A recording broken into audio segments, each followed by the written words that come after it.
Hey guys, welcome back to the Pruning Podcast. I'm your host, Ataya Smith, and happy Tuesday, guys. We're back. I'm so excited for this episode because I have a really special guest, the person that birthed me out the womb. Say hey, Mom. Hi, Taya. I have the TERRICA LYNN Smith on my podcast. I'm so excited. How are you? Mom? I'm very excited. Yes, I'm very nervous because it's my mom and I don't know what to expect to come out of her mouth. Well, first, you cannot ask me to give me a script so that way we can rehearse for the people. I want this as raw as possible. I want you guys to have the realness behind the podcast. And so I wasn't doing no script. I wasn't feeling it. So what y'all get today is just straight mom and daughter mode. Yep, it's girl talk with Tay and TERRICA. Okay, Mom. So the first question I am asking everyone on this podcast, because hence the pruning podcast. Mm-hmm. So what has God been pruning you on? Oh my goodness, that is such a great question.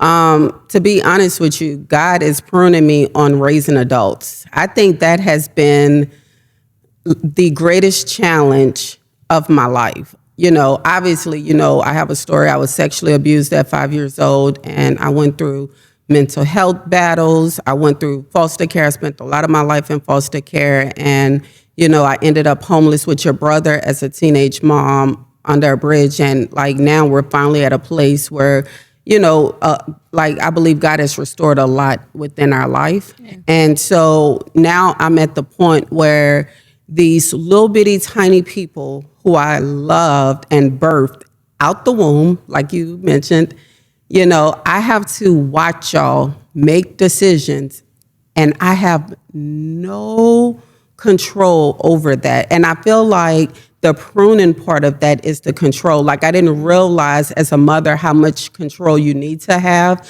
to be able to guide your children and, give them, correct direction. But then there's a point where the control stops because you don't want to be controlling, but you do have to control in a direction that really makes sense for them so they can know the path, like the Bible says, raise a child up. Yeah. And so it's just been a struggle raising adults and watching you guys walk through this process. And if I'm being honest, if I'm truly being honest, completely trusting God in this. And I've never had an issue with trusting God before. I felt like I've overcome my story. I overcome not having parents. I've overcome a lot of things in life. But at this point, it's because I feel like I birthed y'all, that I have to protect y'all. Yeah. And so just walking this out, and I know a lot of parents are walking this out daily, but for you young people who listen to this podcast, okay, please take the advice of your parents. We only want to help and guide and give you that direction. We're not here to, some parents do control, right? Yeah. And I don't think I'm a controlling parent. You think I'm a controller? No, I wouldn't say. Y'all are very great parents. And like I always tell you, I know you're not done, but I always say Adam and Eve had the perfect parents and they still sinned. Yeah. And so I don't think it's necessarily anything to do with y'all. I think it's just, free will at the end of the day. No, I definitely, I know people may think you just be saying that, but you literally tell me that all the time. When I'm in a bed crying over your siblings, you literally come and put your arms around me, and you remind me that Adam and Eve had the perfect father. And honestly, Tay, that has gotten me through a lot of, these struggles and challenges that your siblings have been facing. Mm-hmm. And I battle with how could I have half doing, right and radical and on fire for God, but then I got, my other half that's struggling with darkness and trying to figure out which way to be able to go. And so it's God, did I do this right? Yeah. Did I raise them how you wanted me to raise them? Yeah. And so I just know that obviously that's a pruning process. It's pruning for me to let go and let God control because he's the true father. But it's also pruning for me as a woman and as a mother to know that my identity is not found in y'all. Like, I have to stop finding my identity in my children and know and trust and believe that y'all can walk with God by yourself. Yeah. And like also, I don't think I ever told you this, but I feel like it's honestly a choice thing. Like I think we were raised up perfectly. Like you brought it, we went to private school just so we didn't have to like y'all were so protective over us and like what we saw just so we didn't have to like encounter that or like learn about, bad things in school. And so we went to private school for a while. And I'm like, dang, if my parents brought me to private school to like protect me from the outside world and God's like the narrow, like it's The path is the narrow. path is Yeah. narrow. So it's like, Yeah. why would I want to? I see like my cousins what they're being raised up in, and it's like, okay, God, I mean, they haven't done it your way. My parents are doing it your way, so obviously, like this is the way. Like that may look like the fun way, the parents that don't care, but like my parents have done everything they can to protect me from something. So why not stay protected? And so I feel like that's why it's always been for me to do right and not necessarily being the perfect daughter, but like God, like I don't want that. I don't Yeah. want to be I don't want that lifestyle. That's not for me. Like I just want what you have for me, and y'all going to church every Sunday, serving in kids ministry, being excited to be on the extreme team, being excited to serve. I'm like, I cannot wait to do those things because this looks like the right way. Like of course we all have our problems, but then I look at my aunts and uncles that don't go to church and look at them. Yeah. So And, it's all in, the covering, right? Like I always say, I want to remain in God's covering. And I think as, adult, as you become an adult, remaining in God's covering can protect you, right? Because I look at our nephew who was raised in that environment and he fights every day. Every day he fights to get out of it and just to be more. And he tries to be the light. He always is positive and he always have good energy. He don't know a stranger. He hugs everyone. And maybe a few days before he was just getting shot at. yeah. And so it's like knowing, but he's choosing God. Even while he's living in this life, he's still choosing God. And I believe that's why God has that covering. And I think it's important for those, who's like questioning, should I follow God? It's a covering that you receive when you following God. Like there's a special covering that comes with the blood of Jesus that you just cannot get in the outside world. So I know. So, and then I was like, okay, I'm about to do this podcast with my daughter, and I know she's going to ask me all kind of questions or whatnot, right? Yep. But, I think a question I just wanted to ask you that I've been thinking about is, why do you try so hard to be good? That's a good question. I think I think it's because everyone is bad. I guess I would say Around you? Like everyone around you is not bad? necessarily everyone around me, but like for instance, like I just look at like my friends, and I probably have like a few friends on my fingers that I can count that are living the right way, living the word of God, living by God.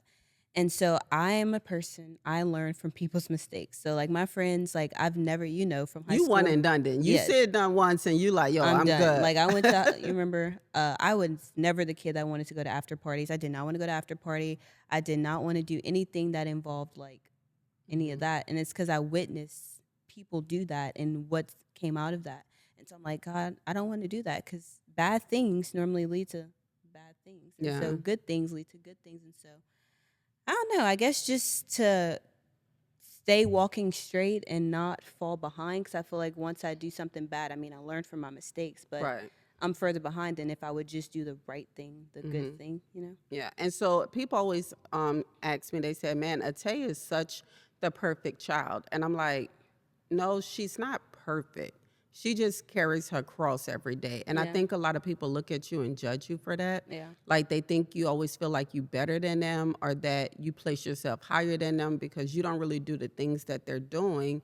But I think like what you just said, you have seen enough to know, yo, if I do what they're doing, I'm gonna feel this exact same way.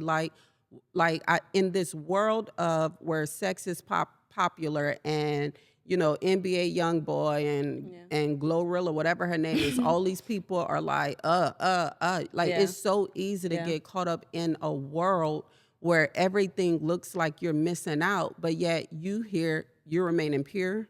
You waiting for a husband. You're believing God for a husband. Like how, like you staying that track is not easy, right? Yeah. And as your mother, I have witnessed even the moments where you were broken, like, and you went to God. Like you didn't just say, Mom, I need you to fix this. You was like, no, I'm carrying this to God. And Yeah. I watch you open up your Bible and you're like looking for the answer because you're so desperately seeking God's, like you seeking God's peace. Like you need this peace and this reassurance. And I mean, I just watch you walk out the 30 days, the longest 30 days of your life. 30 days of my life. Let's talk about that. Mom. Yeah, talk about them 30 days. Oh, It's been gosh. 30 days. It's been almost 50 days now since I the know, 30 but days. well, but it was 30 days of no talking. Yes. Talk about it. Okay. So basically, guys, me and a special friend, we did this. So, we dated in, quick story. We dated in August. We broke up in October. And we just weren't friends. We weren't talking for 2 months. And then in December, I don't know how that all came about. Y'all was talking a little bit. We were like acquaintances. We weren't like I'm like, every now and then we would check on each other and talk. No, but you we- walked in my room and you literally said, Mom. he's my best friend. I said, how can y'all be best friends and y'all just broke up? Oh, yes. But we still like went through a stage of like, Y'all wasn't talking as often yes, as y'all like, was. yes, Okay, exactly. And gotcha. so basically, he had come to me so my sister actually invited him over to Thanksgiving.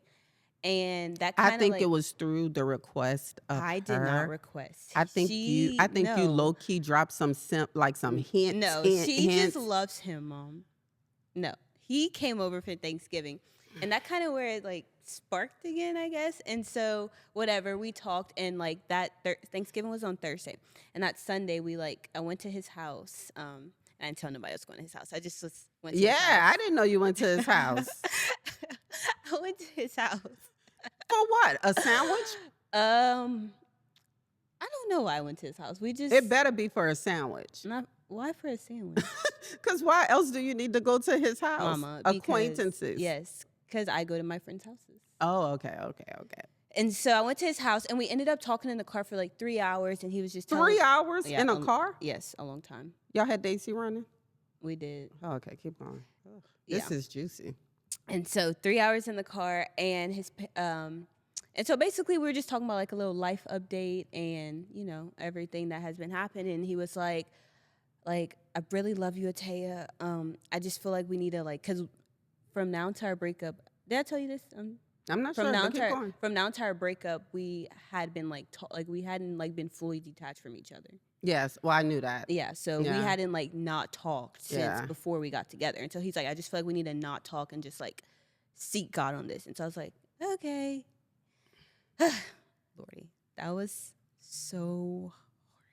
So this is the part that yeah. Well, let me say this. I don't know why it was so hard if y'all was acquaintances in the first place. But then the 30 days start and it's like, OMG, this is real. Like, y'all, these 30 days were pruning for her. Like she literally had to not conversate with him. It got to the point where I looked at your best friend and said, hey, if you're delivering messages between them two, Because she's the middle best friend. She's his best friend and her best friend.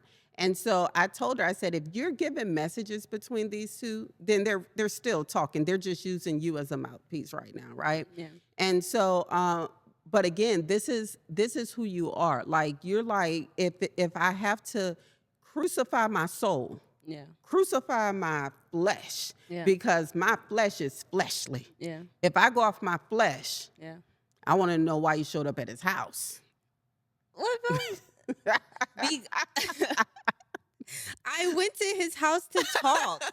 For 3 hours. Yes, we literally talked about life for 3 hours. Yeah, that's a huge life update. And so again, you're constantly but what I love about you, Tay, is that this is who you really are. Like you truly are genuine and seeking God's heart for your husband, whether it be this person and or not, you know, as like a sibling, as a daughter, Yeah. you know, I don't think I've ever told you this, but like I have two children that always come and check and ask me if there's something I need. Okay. And that's just my girls. I don't know. I don't know if that was missed with the boys. Like they have zero thoughts of ever saying, "Hey, Ma, do you need anything?" But you and your sister constantly come and check and see like if there's anything I need. And so, you know, yeah. But back to the 30 days, it got some blank spots in Yes, there, they right? do. They got some blank spots. So, Yes. what I would say is, you know, me and Atea, we go back and forth on our thoughts and opinions. I feel like you're literally like a mini me. And so sometimes I be forgetting like I'm talking to you because I feel like I'm talking to me. You know what I'm saying? But like, you know, taking these 30 days and like just and killing the flesh, Yeah. killing it, and just saying, okay, this is going to be between me and God. Yeah. But God gave you a revelation in that because the first 10 days Yeah, I you was were miserable. you was a WITCH. Mom, a witch? Yes. I mean, we couldn't breathe a word about anything about this situation without you biting our heads off. Yes. Right. Yeah. And so it was like I had to have like a mom moment to say, hey, princess. And I really feel like that was like a God moment because I was like, oh, yeah, wow. But God gave you a revelation, which I Yes. thought was so beautiful because if you would have took offense to what I was saying and just communicating to you, like I said, you're biting everybody heads off during these first 30 days. We haven't even made it through 10. I don't think I got the capacity to make it to day 30 if you're going to be like this these whole 30 days, right? But you called me when I was in Atlanta and you said, hey, my God gave me a revelation. And I feel like that's something you should share with your audience because that was a huge revelation. Yes, guys. So basically, the first 10 days were terrible. I was like, God, like, I don't want to do this. This sucks. I just want to talk to him. Like, I just love him. I just want to talk to my person. And so I was like, oh my gosh, I can't do this. Like, I just want to talk to him. And so God had convicted me. Well, my mom she was like, you need to change your heart on this because if you don't have the right heart going into this, then like you shouldn't do it. And so she was like, it shouldn't be this hard for you to spend 30 days just with God. I was like, oh my gosh, like that's so right. I'm like, and God convicted me because I didn't think I was. And I just kept telling this person, I was like, please, like you need to stop having idols in your life. Like you need to stop making idols in your life.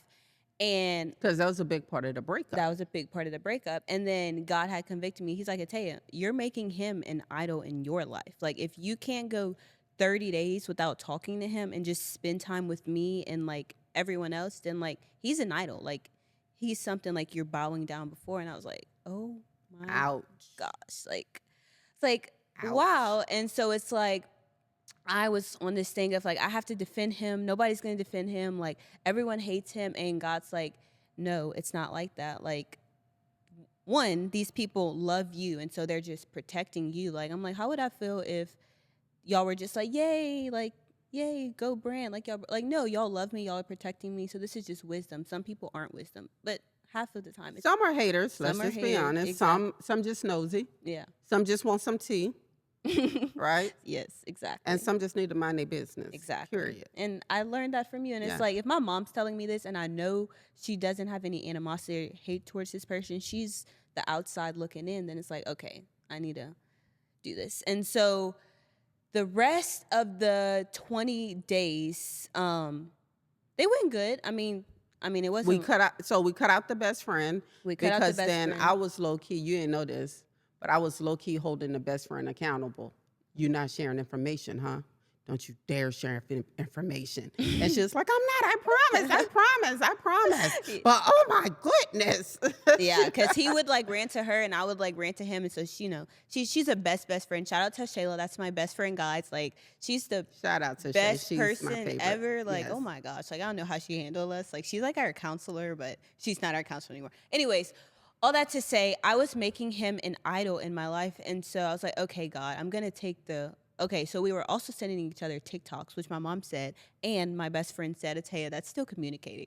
So we stopped sending each other TikToks. Isn't that communicating? And so we went like no contact, like, okay, God, I'm seeking you on this, like whatever you want. And so, yeah. How do you feel though? I feel so proud of myself, and I'm honestly like, thank you, God, because if it wasn't for this 30-day fast, if we were just to keep on how we went on, I wouldn't have known I made him an idol. Like, I really did not have that revelation till it's like, I can't spend 30 days just with God. Like, what? Like, how do I expect like God is like, it's the thing, like God plus everything should be God plus nothing should equal everything to me.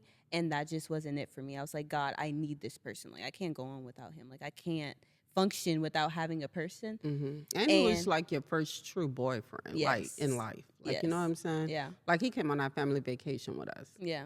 And so just detaching, but I'm really thankful I did that, because now it's like, God, I do not want anyone else to be an idol in my life. Like, I'm trying to break those, it's not even trust issues. I'm like trying to keep people right here. Like, God's right here. But you got to right also here. make sure that you don't pass God's blessing when it might be before you, right? Because at the end of the day, like if you're saying, Stephanie told me this, shout out to Stephanie Bailey. She told me, she said, I realized whenever I was praying for my husband, I prayed for him to change, right? Like, God, I need you to change this man, because there's like, I need him changed. Like, I love him. He's my husband. You sent him to me, and I want to love him as a gift, but I need for him to change. And she said what happened was she woke up one day and God realized that he had changed to the man God could make him, but she didn't change to the woman that she needed to be for the change that God had made. So when she realized that, she said, whoa, now I have to change my heart. And so I think it goes like that in life, and I like this the part I love walking out with you, because I didn't have a mother to walk this out with me or sit down and have these girl conversations and just really break down the realness of things. But just even with me and your dad been together 20 years now, we're constantly crucifying our flesh to be able to be the best version of ourselves to each other. And I think that people who are like looking and searching and waiting on the one, let me tell you guys something. There is power in waiting. Don't you get discouraged. Don't you think God has forgotten about you. In fact, he has highly favored you. He has favored you so much that he has taken you from the crowd and literally put a protective covering over you, so that when the right time comes, he can reveal you to the right person. So don't think that your waiting is in vain. I'm telling you, I've kissed enough frogs to know when the prince is here, right? And so when God reveals that to you, just have your heart open and ready, but make sure you're the type of person who can receive that type of gift that God is about to give you. Because sometimes, like I always say this, I'm so grateful what I prayed for at a certain time didn't happen at that time. Because I was too spiritually immature to handle that blessing. So because I was spiritually immature, I would have messed up the blessing God was giving me that I was asking. But because he's such a good father, because he knows us so well, he knows we can ask. He knows the desires of our heart, but he also knows the time and the place of when to fulfill it.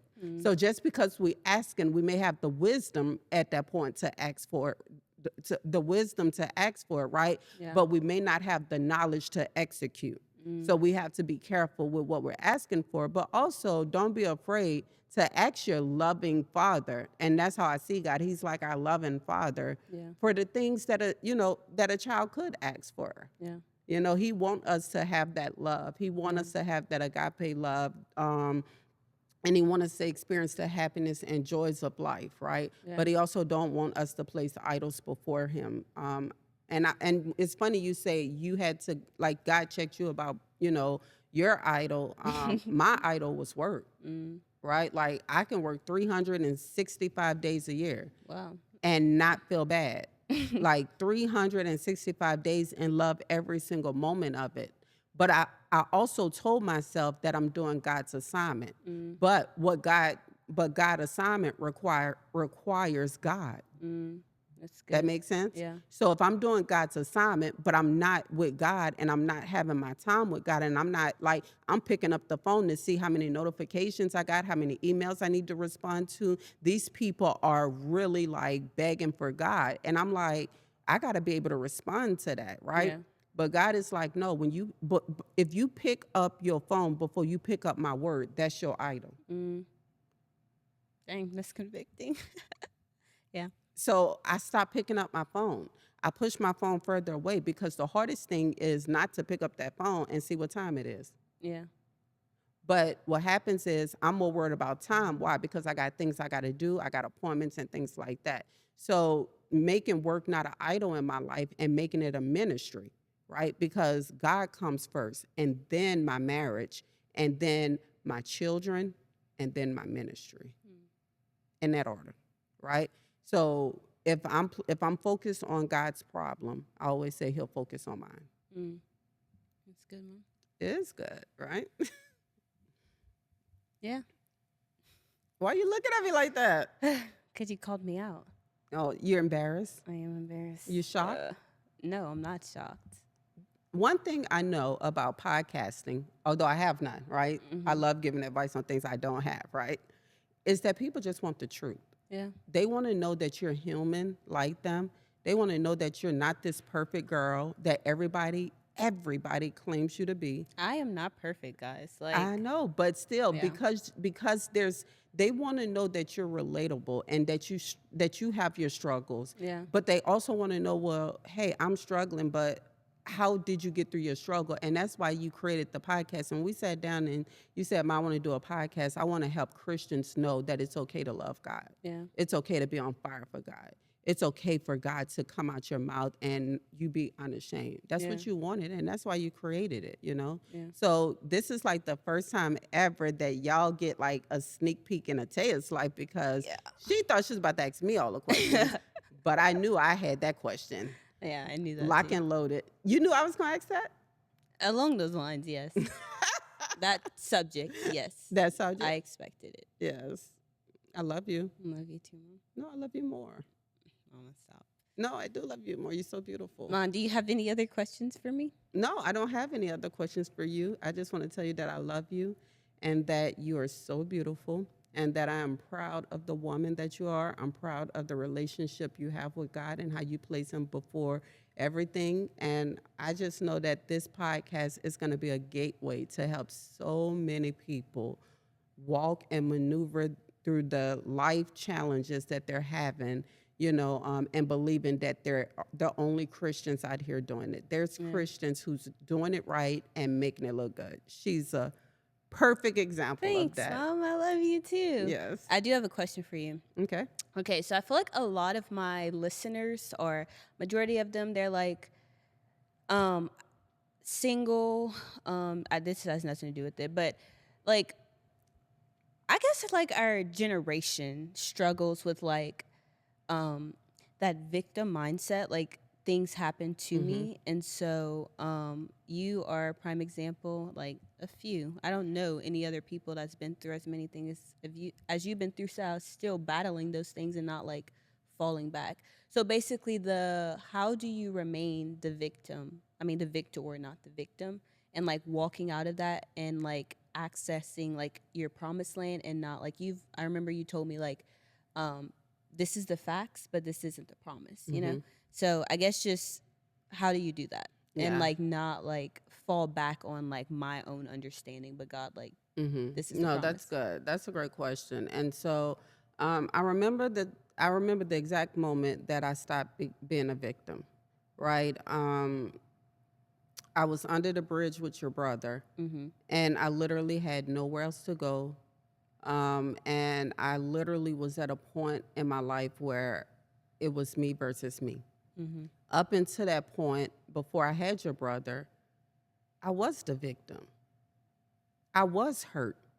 I was abused. I was sold to my mother's drug dealer. This is true, right? And then I have all the mental issues that comes with that of knowing who I am and not even caring who I allowed myself to be with. And so when I looked down at Tariq and I started to cry, and I remember like every single tear that fell down my face represented something. Like I had tears of anxiety, tears of depression, tears of anger, tears of frustration, tears of resentment. You know, I had so many different tears. And I remember like each tear having that emotion. Like, and I remember looking down at Tariq while I'm crying, and I had a tear that fell on his face. And at that moment, I realized if I did not change who I was going to become the person at that time who I hated the most. Now, I don't hate my biological mother anymore. I have forgiven her. The Bible says, honor your parents, right? And so I knew at that moment that Tariq would end up in the exact same situation that I was in, going through foster care home after foster care home.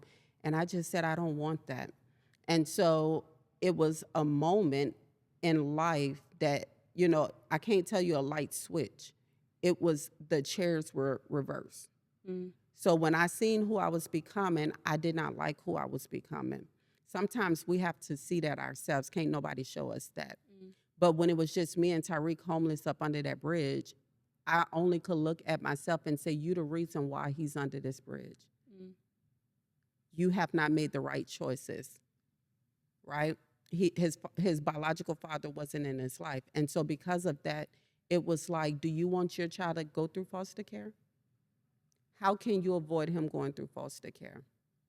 And I said, God, as long as I have air in my lungs, I promise that I'll follow you. I'll do what you say do. I'll try to be right as much as I possibly can, right? And I never want him to experience homelessness again. Never. And from that moment, you know, I ended up in a apartment, you know, where I was receiving help. And then from that apartment, you know, I ended up getting pregnant again with you at 19. And so what I realized in foster care, they will always say statistics, right? You know, more than 50% of foster care youth end up homeless. More than 50% of foster care children end up pregnant. More than 50% of foster care children end up as high school dropouts. And they will always drill these statistics. And one day I said, I'm a statistic. I am a statistic. And so after, you know, being trapped in the city during Hurricane Katrina, New Orleans, we ended up in Lafayette, Louisiana. And that's when I surrendered and gave my life to God. I said, I can't fight no more. I have nothing else to fight. I don't have nothing else in me. All I can do right now is just surrender. And surrendering is one of the most freeing but scariest things you can ever do in your life is surrender.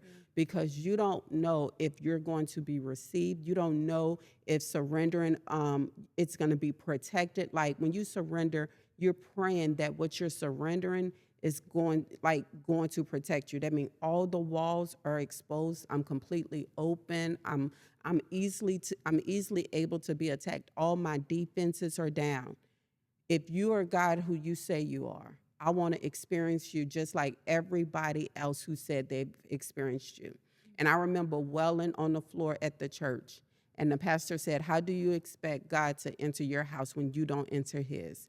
And I said, God, I want you to enter my house because I want to be in your house. And every day from that moment, I start picking up my cross and I carry it every single day. And I realize that even though it may look like World War III before me, and the facts may be that, the promise has never changed from what God has placed on our life. So that's how I became a victor. That's good, Mom. And then like, so basically the only way you overcame this was by God. Because it's the only reason why I'm still breathing. Yeah. Because as many times as I've tried to cut my wrist, as many times as I tried to take many overdoses, as many times as I've tried to cause self-harm, as many times as I placed myself in the most dangerous situations possible, as many times as I've run from God and run to the streets and ran to what I thought was love, as many times as I've done these things, God has continued to accept me back every single time I turned my back on him, every single time I stabbed him. And I never realized how challenging it was raising adults. But I look at what I put God through, and I know that I can get through it with y'all. Like, I know that I can overcome this because I stabbed him 99 times. Yeah. Every single time. Cursed him, everything, all my anger, all of my resentment. And because God is a forgiving God, right? All those times I hurt him, I now spend in trying to make up. That's why I go and cook for kids at camp and serve in the children's ministry. And I'm doing his work. So as long as I focus on doing God's work, he'll continue to focus on mine. I truly believe that. Yeah. That's good, Mom. I just want to let you know, so proud of you and all you've overcome. I'm grateful that we did not have to grow up that way, because, Lord. And like, I don't even remember. I tell you this. I don't remember the hard times. Like, I don't understand how you don't remember the hardships. I remember sleeping on the office floor, but it's like I don't remember. It's because we're going through hard times. It's like we get to have a sleepover at the office. Like, I just thought good things and like.